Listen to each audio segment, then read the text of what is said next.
ज्यादा सोचने वाले लोगों के लिए दूसरी रहस्यमयी कहानी अब हम आपको बताएंगे। तो चलिए कहानी की शुरुआत करते हैं।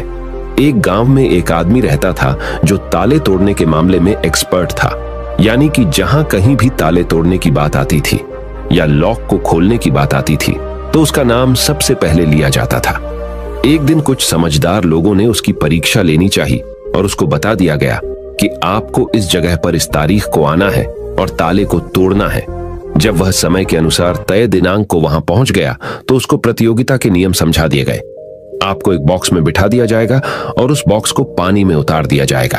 आपको ताला खोलकर बाहर आना होगा।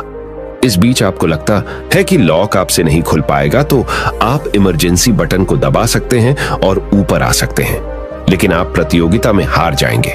उसने सभी नियमों की हां कर दी और पानी में चला गया। जैसे ही वह पानी में पहुंचा तो उसने जेब में से एक तार निकाला और लॉक को खोलने की कोशिश करने लगा। 4 से 5 बार कोशिश करने के बाद वह बार बार विफल हो रहा था, लेकिन उससे लॉक नहीं खुल रहा था। अब ज्यादा समय तक पानी में रहना उसके लिए और भी मुश्किल था, क्योंकि सांस रोकना आसान नहीं था। फाइनली उसने अपना पूरा दिमाग लगाया और एक बार अंतिम प्रयास किया। वह विफल हुआ और उसने इमरजेंसी बटन दबा दिया। धीरे धीरे ऊपर आने लगा। पानी के ऊपर आए बॉक्स को बाहर निकाला गया और हल्का सा धक्का देकर खोला गया। वह अचंभित हो गया कि एक बार भी मेरे दिमाग में यह ख्याल क्यों नहीं आया कि मैं इसको धक्का देकर खोलूं। हो सकता है कि ये लॉक ही ना हो। तो यही होता है, जब हम भी बहुत ज्यादा सोचते हैं तो इसका खामियाजा हमें भुगतना पड़ता है। कभी कभी ना सोचने से भी जवाब मिल जाता है। इसलिए किसी ने कहा है कि जो कुछ नहीं करते वह कमाल करते हैं। जी हाँ दोस्तों, यह बात बिल्कुल सही है। कभी कभी दिमाग को जब हम शांत रखते हैं और ठंडे दिमाग से सोचने की कोशिश करते हैं तो हमें बेहतर समाधान मिल जाता है। अब हम आपको बताएंगे कि ज्यादा सोचने की यह बीमारी के मुख्य कारण क्या है, जिससे आपको ज्यादा सोचने की बीमारी हो जाती है।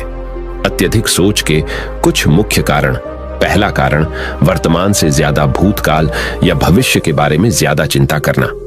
आप जो काम अभी कर रहे हैं उससे ध्यान हटाकर अपना ध्यान बीते हुए समय या आने वाले समय पर लगाएंगे तो आप ओवर थिंकिंग के शिकार होते जाएंगे। दूसरा कारण, काम का ज्यादा तनाव होना।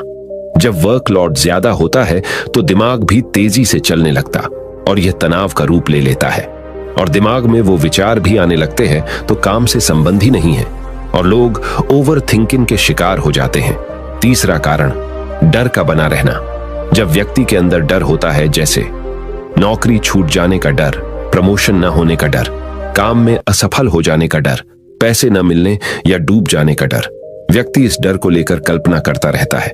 भले ही ऐसा न होने वाला हो, लेकिन धीरे धीरे यह डर उसे जरूरत से ज्यादा सोचने पर मजबूर कर देता है। चौथा कारण, कॉन्फिडेंस की कमी। जब व्यक्ति में किसी काम को करने के प्रति उलझन बनी रहती है तो कॉन्फिडेंस कम होता जाता है, जिसके चलते नकारात्मक विचार दिमाग को घेरना शुरू कर देते हैं और व्यक्ति ज्यादा सोचना और चिंता करना शुरू कर देता है।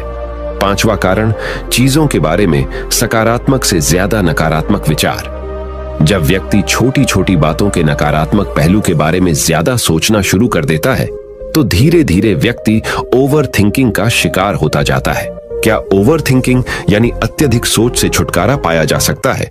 तो इसका जवाब है जी बिल्कुल। ओवर थिंकिंग यानी अत्यधिक सोच से छुटकारा पाया जा सकता है। हालांकि थोड़ा समय लग सकता है, लेकिन यदि आप नीचे दिए स्टेप्स को फॉलो करते हैं तो आप ओवर थिंकिंग की प्रॉब्लम से यकीनन छुटकारा पा सकते हैं। तो आइए जानते हैं कि ओवर थिंकिंग की समस्या से छुटकारा कैसे पाएं।